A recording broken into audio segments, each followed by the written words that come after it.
రాజులు రెండవ గ్రంథము 18వ అధ్యాయము. యూదా రాష్ట్రపు చరమదశ. హిజ్కియా పరిపాలనము.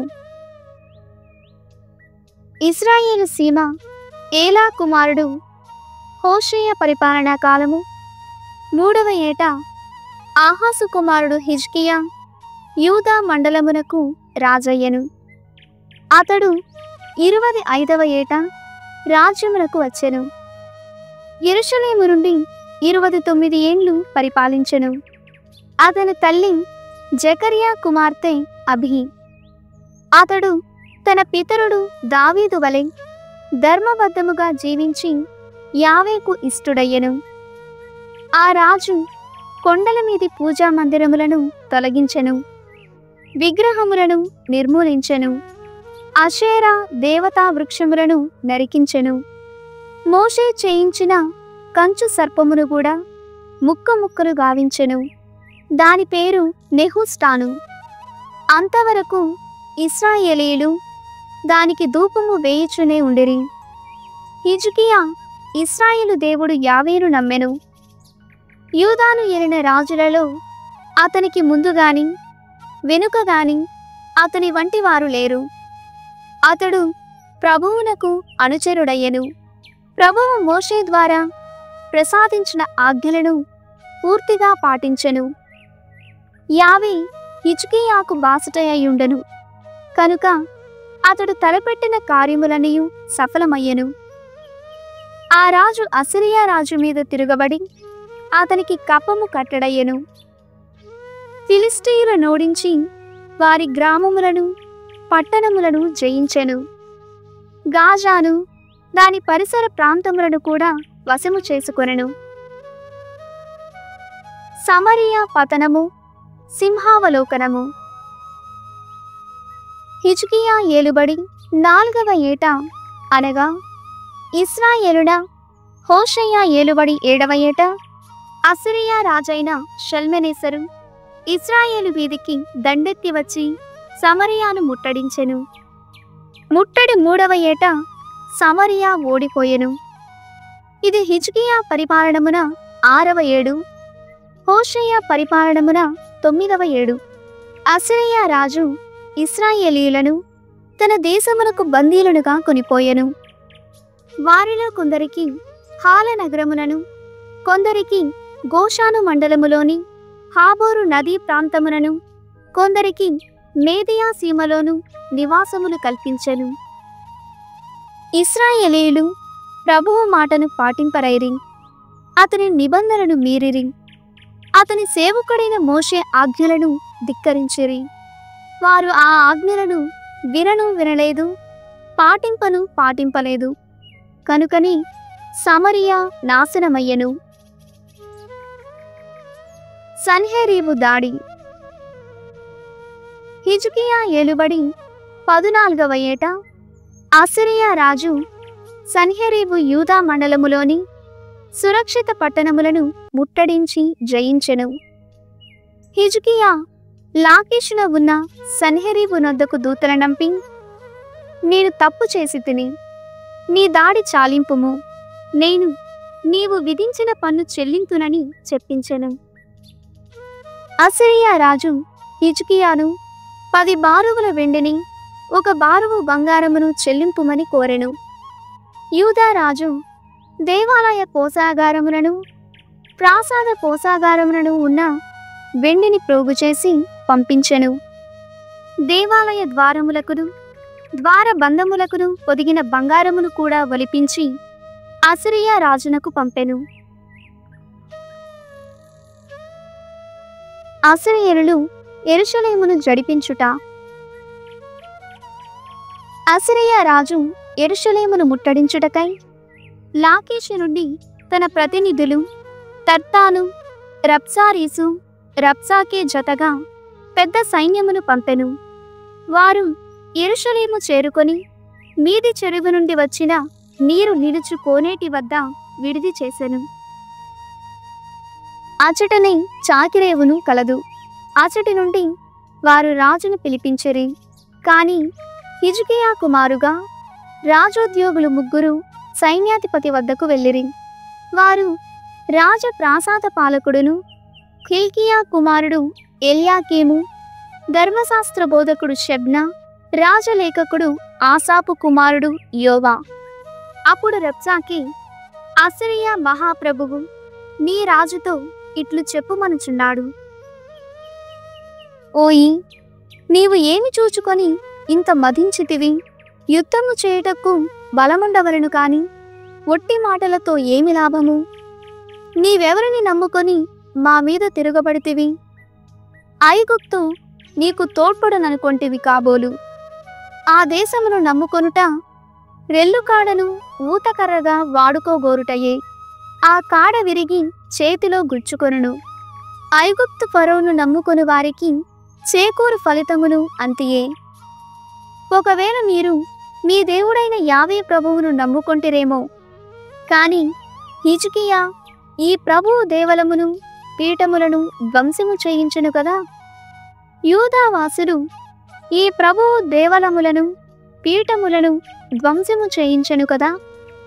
యూదావాసులు యెరూషలేము పౌరులు ఇక మీదట యెరూషలేమునని ప్రభువును ఆరాధింపవలయునని ఆజ్ఞాపించెను కదా.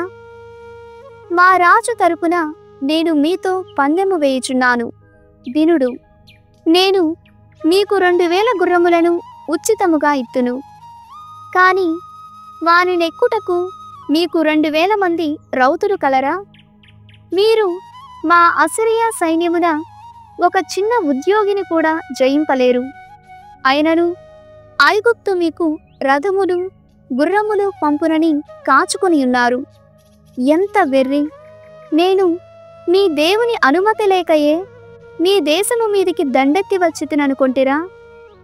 యావే ప్రభువు నన్ను మీ దేశముపై దండెత్తి మిమ్ము నాశము చేయమని చెప్పెనని పలికెను. అప్పుడు ఎల్యాకీము, షెబ్నా, యోవా అతనితో, అయ్యా, నీవు మాతో అరమాయికు భాషలో మాటలాడుము, మాకు ఆ భాష తెలియను. నీవు హీబ్రూ భాషలో మాటలాడదవేని గోడ మీది జనులెల్లా అర్థము చేసుకొందురనిరి. కాని అతడు వారితో, మీతోనూ మీ రాజుతోనూ మాత్రమే మాటలాడుటకు మా ప్రభువు నన్నిటకు పంపెననుకొంటిరా? నేను ఆ గోడ మీద కూర్చున్న వారితో కూడా మాటలాడవలయను. మీ వలె వారును అనతి కాలములోనే తమ మలమూత్రములను తినవలసి వచ్చుననెను. అంతటా రబ్షాకే లేచి నిలుచుండి జనులందరూ వినునట్లు హీబ్రూ భాషలో పెద్దగా ఇట్లు పలికెను, ప్రజలారా, అసిరియా మహాప్రభువు పలుకులు వినుడు. ఈ హిజ్కియా రాజు మిమ్ము మోసగించుచున్నాడు.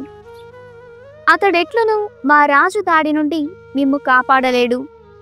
అతని మాటలు నమ్మి మీరు యావే మీద ఆధారపడవద్దు.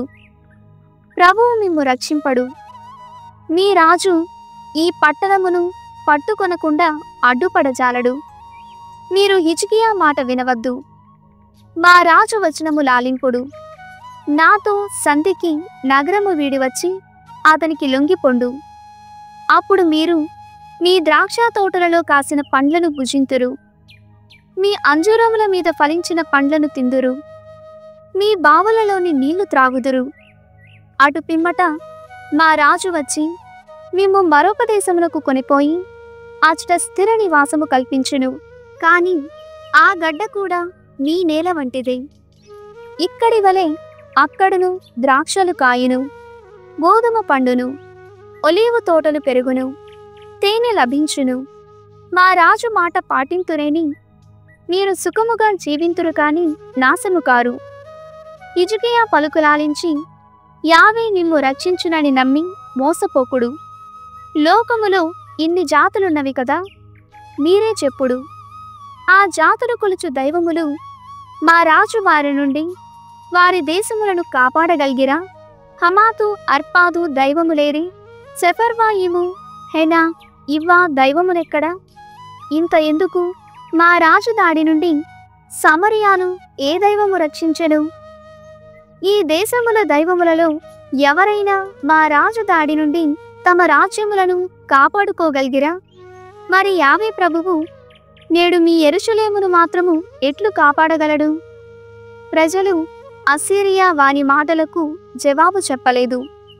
హిజ్కియా వారిని నోరు మెదపవద్దని ముందుగానే ఆజ్ఞాపించి ఉండెను. ఎల్యాకీము, షెబ్నా, యోవా శత్రువు మాటలు విని బట్టలు చించుకొనిరి. తమ రాజు వద్దకు వెళ్ళి రబ్షాకే పలికిన పలుకులు వినిపించిరి. రాజులు 2వ గ్రంథము 29వ అధ్యాయము. హిజ్కియా పరిపాలన సంస్కరణలు. హిజ్కియా తన 25వ ఏట రాజై 29 ఏండ్ల పాటు యెరూషలేము నుండి పరిపాలించెను. అతని తల్లి జకరియా కుమార్తె అయిన అబీయా.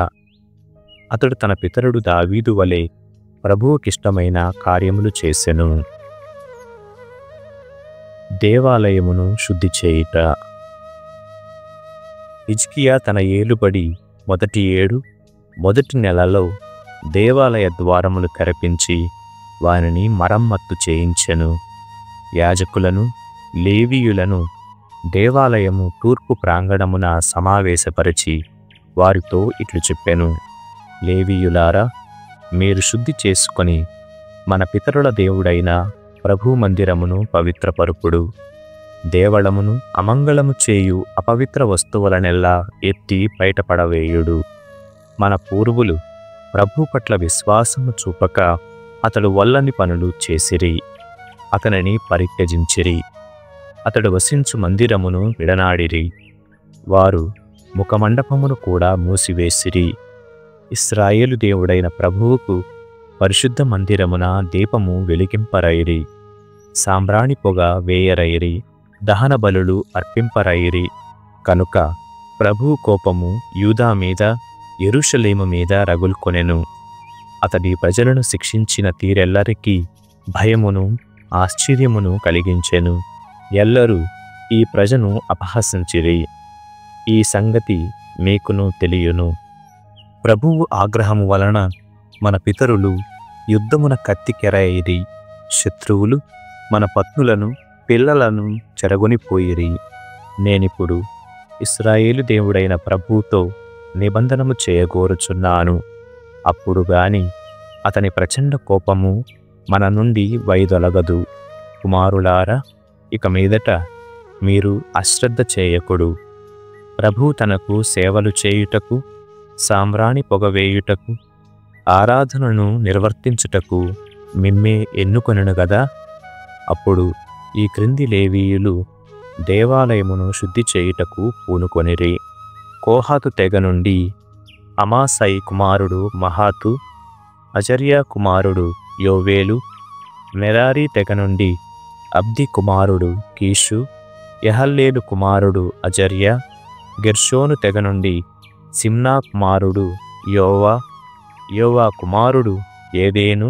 ఎలీషాఫాను తెగ నుండి షిమ్రీ, యెవూవేలు. ఆసాపు తెగ నుండి జకర్యా, మత్తన్యా. హేమాను తెగ నుండి యెహూవేలు, షిమీ. ఎదూతూను తెగ నుండి షమయా, ఉజ్జీయేలు. వీరు తోడి లేవీయులను కూడా కలుపుకొని శుద్ధి చేసుకొనిరి. రాజాజ్ఞ చొప్పున, ప్రభువు ఆదేశము చొప్పున దేవాలయ శుద్ధికి పూనుకొనిరి. యాజకులు దేవాలయమును శుద్ధి చేయుటకు గాను లోనికి వెళ్ళిరి. వారు అపవిత్రములైన వస్తువులనెల్లా దేవాలయము నుండి వెలుపలి ఆవరణములోనికి కొనివచ్చిరి. లేవీయులు వానిని కొనిపోయి పట్టణము వెలుపలి కేద్రోను లోయలో పడవేసిరి. మొదటి నెల మొదటి నాడి శుద్ధీకరణము ప్రారంభమయ్యెను. 8వ నాటికి దేవాలయమును, ముఖమండపమును కూడా శుద్ధి చేసి ముగించిరి. వారు ఇంకను 8 నాళ్లు పనిచేసి మొదటి నెల 16వ రోజున దేవాలయమును ఆరాధనమునకు సంసిద్ధము చేసిరి. పరిహార బలి. అంతట వారు హిజ్కియాను సందర్శించి, మేము దేవాలయమునంతటినీ శుద్ధి చేసితిమి. దహనబలులర్పించు పీఠమును, సాన్నిధ్యపు రొట్టెల నుంచు పీఠమును కూడా వాని వాని ఉపకరణములతో పాటు శుద్ధి చేసితిమి. ఆహాసు రాజు ప్రభువు ఆజ్ఞలను ధిక్కరించి పరిపాలనము నెరపిన కాలమున దేవాలయము నుండి తొలగించిన పరికరములను కూడా శుద్ధి చేసి మరల దేవాలయమున చేర్చితిమి. ఆ పరికరములన్నీ ఇప్పుడు ప్రభు పీఠమిదుటనున్నవి అని విన్నవించిరి. హిజ్కియా వెంటనే పురప్రముఖులను పిలిపించెను. ఎల్లరూ కలిసి దేవాలయములోనికి పోయిరి. వారు రాజ్యము కొరకు, దేవాలయ పవిత్రత కొరకు, యూదా ప్రజల కొరకు పాప పరిహారార్థ బలి నర్పించుటకై కోడెలను, పొట్టేళ్లను, గొర్రె పిల్లలను, మేకపోతులను 7 చొప్పున కొనివచ్చిరి. రాజు అహరోను వంశజులైన యాజకులను పిలిచి పీఠము మీద బలి అర్పింపుడని చెప్పెను. వారు కోడెలను, పొట్టేళ్లను, గొర్రె పిల్లలను వరుసగా వధించి వాని నెత్తుటిని పీఠముపై చిలుకరించిరి. అటు పిమ్మట మేకపోతులను రాజు ఎదుటికి, ప్రజల ఎదుటికి కొనిరాగా ఎల్లరూ వానిపై చేతులు చాచిరి. యాజకులు ఆ పోతులను వధించి వాని నెత్తుటిని పీఠముపై కుమ్మరించిరి. ఇశ్రాయేలు ప్రజలెల్లరి పాపములను తొలగించుటకు వానిని పరిహార బలిగా సమర్పించిరి. ప్రజలెల్లరి తరపున దహన బలులు, పరిహార బలులు అర్పింపవలెనని రాజు యాజకులను ఆదేశించియుండెను. గాదు, నాతాను ప్రవక్తల ద్వారా పూర్వము ప్రభువు దావీదునకిచ్చిన ఆజ్ఞలననుసరించి లేవీయులు సితార, స్వరమండలము, చిటితాళములతో దేవాలయమున సేవ చేయవలెనని హిజ్కియా కట్టడ చేసెను. కనుక లేవీయులు దావీదు వాడిన వాద్యముల వంటి వాద్యములను చేపట్టి దేవాలయమున నిలిచిరి. యాజకులు బూరలను చేపట్టిరి. అంతట హిజ్కియా దహన బలి నర్పింపుడని ఆజ్ఞాపించెను. ఆ బలి ప్రారంభము కాగానే ప్రజలు ప్రభుని కీర్తించుచు గానము చేసిరి. బూరలు మ్రోగెను. సంగీతకారులు దావీదు వాడిన వాద్యముల వంటి వాద్యములు వాయించిరి. ప్రజలు ఎల్లరూ ప్రభువును ఆరాధించిరి. దహనబలి ముగియు వరకు గానము, బూరల మ్రోత కొనసాగెను. బలి అంతమున రాజు, ప్రజలు సాగిలపడి ప్రభువును ఆరాధించిరి. దావీదు మరియు ఆసావు ప్రవక్త రచించిన స్తుతిగీతములను పాడుడని రాజు, ప్రజానాయకులు, లేవీయులను కోరిరి. ఎల్లరూ కలిసి ఆనందముతో ఆ గీతములు పాడిరి. సాగిలపడి దేవుని వందించిరి. అప్పుడు హిజ్కియా ప్రజలతో, మీరిప్పుడు శుద్ధిని పొందితిరి. ఇక కృతజ్ఞతాసూచకముగా ప్రభువుకు మీ బలులర్పింపుడు అని చెప్పెను. వారట్లే చేసిరి. కొందరు దహనబలులు అర్పించుటకు వారి అంతట వారే జంతువులను కూడా కొనివచ్చిరి. అట్లు వారు కొనివచ్చిన జంతువులు 70 కోడెలు, 100 పొట్టేళ్లు, 200 గొర్రె పిల్లలు. ఇంకను వారు 600 కోడెలను, 3000 పొట్టేళ్లను బలిగా అర్పించి ఆ జంతువులన్నింటినీ వధించుటకు చాలినంత మంది యాజకులు దొరకరైరి. కనుక లేవీయులు కూడా ఆ పనిలో తోడ్పడిరి. అంతలో ఎక్కువ మంది యాజకులు శుద్ధిని పొంది వచ్చిరి. యాజకుల కంటే లేవీయులు శుద్ధి నియమములను అధిక శ్రద్ధతో పాటించడివారు. యాజకులు దహన బలులు అర్పించట మాత్రమే కాక సమాధాన బలిగా అర్పించిన జంతువుల క్రొవ్వు కూడా వేల్చిరి. దహన బలులతో పాటు అర్పింపబడిన ద్రాక్ష సారాయమును పీఠమునెదుట ధారగా పోసిరి. ఈ రీతిగా దేవాలయమున ఆరాధనము పునఃప్రారంభమయ్యను. ప్రభు కృప వలన ఇంత త్వరగా కార్యములెల్లా ముగిసినవి కదా అని రాజు, ప్రజలు ఆనందభరితులైరి. 141వ కీర్తన. ప్రలోభము నుండి తప్పుకొనుటకు ప్రార్థన. ప్రభూ, నేను నీకు మొరపెట్టుకొనుచున్నాను. శీఘ్రమే నా యొద్దకు రమ్ము. నేను నీకు ప్రార్థన చేయుచున్నాను. నా వేడుకోలును ఆలింపుము. నా ప్రార్థన సాంబ్రాణి పొగవలెను. పైకెత్తిన నా చేతులు సాయంకాలపు బలివలెను నీ సన్నిధిని చేరునుగాక. ప్రభూ, నా నోటికి కావలి పెట్టుము. నా పెదవుల వాకిట గస్తీని నియమింపుము. నేను చెడ్డను తలపెట్టకుండునట్లును, దుష్టుల దుష్కార్యములలో పాల్గొనకుండునట్లును, వారి విందులు ఆరగింపకుండునట్లును చేయుము. సజ్జనుడు నన్ను దయతో శిక్షించి మందలించినను సహింతును కాని దుర్మార్గుల అభిషేకమును నేను అంగీకరింపను. వారి దుష్కార్యములను చూచి నేను నిరంతరము ప్రార్థన చేయుదును. వారి పాలకులు పర్వత శిఖరము నుండి క్రిందికి త్రోయబడినప్పుడు నా పలుకుల యథార్థము వెల్లడియగును. తిరుగటి రాయి భూమి మీద పడి బ్రద్దలైనట్లుగా వారి ఎముకలు పాతాళ ద్వారము చేరువన గుల్లయగును. ప్రభూ, నేను నీ మీద దృష్టి నిలిపి నీ శరణు జొచ్చితిని. నన్ను మృత్యువు వాత పడనీయకుము. దుష్టులు నా కొరకు పెట్టిన బోనుల నుండి, నా కొరకు పన్నిన ఉచ్చుల నుండి నన్ను కాపాడుము. దుర్మార్గులు తాము పన్నిన ఉరులలో తామే చిక్కుకొందురుగాక. నేను మాత్రము తప్పించుకొని పోవుదునుగాక.